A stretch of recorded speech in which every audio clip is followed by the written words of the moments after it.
the police state isn't coming, it's already here. And so I guess one of the frustrations I have, Dinesh, is why are Republicans still funding this? I think Republicans, and we saw this with the Jim Jordan secret vote, that was really telling because it shows that the Republican Party is divided right down the middle. Now, it's not divided, I don't think, between people who are like conservative and or not conservative or true Republicans versus rhinos. I think the real division is this. On the one side, you've got a group of Republicans, a little more than half, who recognize we're no longer in the Reagan era. Our old tactics don't really work. We're now in a domestic Cold War and a new situation that calls for new tactics. And that's the MAGA wing of the Republican Party. And then you've got a kind of traditional, kind of conservative in the old operational sense, Republicans. And they basically think, oh, no, nothing's changed. Well, you know, Republicanism stands for exactly the same things as it always has. Let's not rock the boat or get too crazy around here. And this is the schism running right down the center of the Republican Party. Do you think that there are a fair amount of Republicans that are supportive of what is happening? I mean, they want to be on the side of the regime. They want to be wearing the favorable jersey. You know, I think, Charlie, what it is that let's remember that this police state, weirdly enough, has a bipartisan origin. Its roots go back to the aftermath of 9/11, when a lot of people, me included, I'm ashamed to say, said at the time, you know, we got to give the government these enhanced powers because it's not just a matter of following up with detective work after a crime. You've got to prevent these things from happening before they happen. And so even though there were people like Ron Paul and of course Rand Paul who warned, listen, don't give the government so much power. They are going to abuse it, which of course turned out to be the case. So one of the great ironies is that many of us helped to, in our own way, create a police state that has now turned around and defines us as the terrorists. This is literally like a bad dream. It's literally unbelievable. And yet here we are.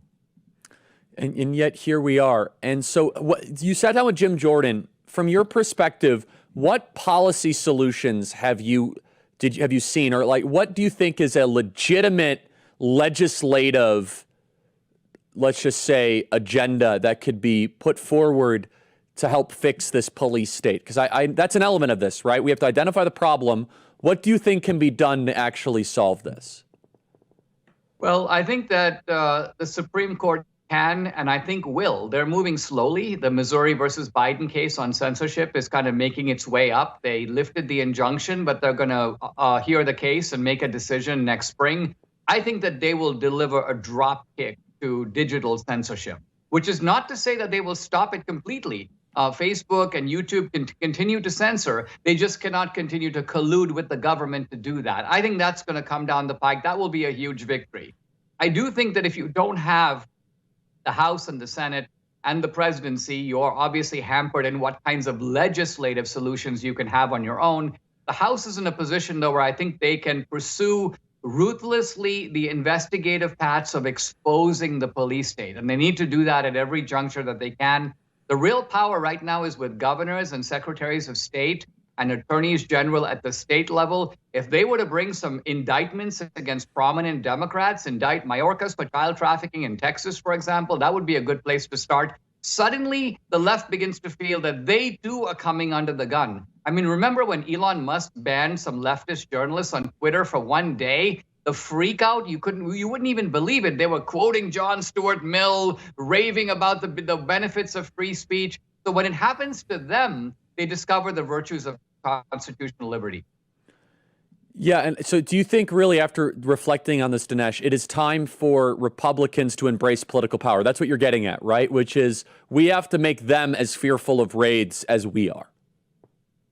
This is absolutely critical, and it's very important to realize that the founders knew this. The founders did not think that our constitutional liberties can be protected by a paper document. All you have to do is ignore the document. Don't read it.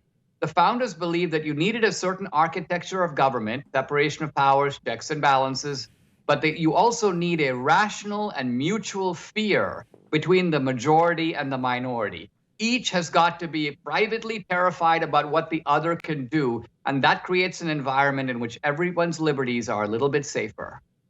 Yeah, there needs to be an equal and opposite reaction. So Dinesh, just plug the movie one more time, how people can find it. Please plug it one more time. It's in hundreds of theaters today, October 23rd, and Wednesday, October 25th. We bought out these theaters, so you can only get tickets in one place, policestatefilm.net. You can't get them at the theater. You cannot get them at Fandango. Go to the website. Friday, October 27th, is the virtual premiere. So if you can't make it to the theater, no problem. You can watch at home, join the virtual premiere. It's a full screening of the film, live Q&A with Dan Bongino and me to follow, and all for the price of a movie ticket. So policestatefilm.net is the one-stop shop to get your tickets. So please go there now. Check it out right now, policestatefilm.net. Dinesh, thank you so much. My pleasure.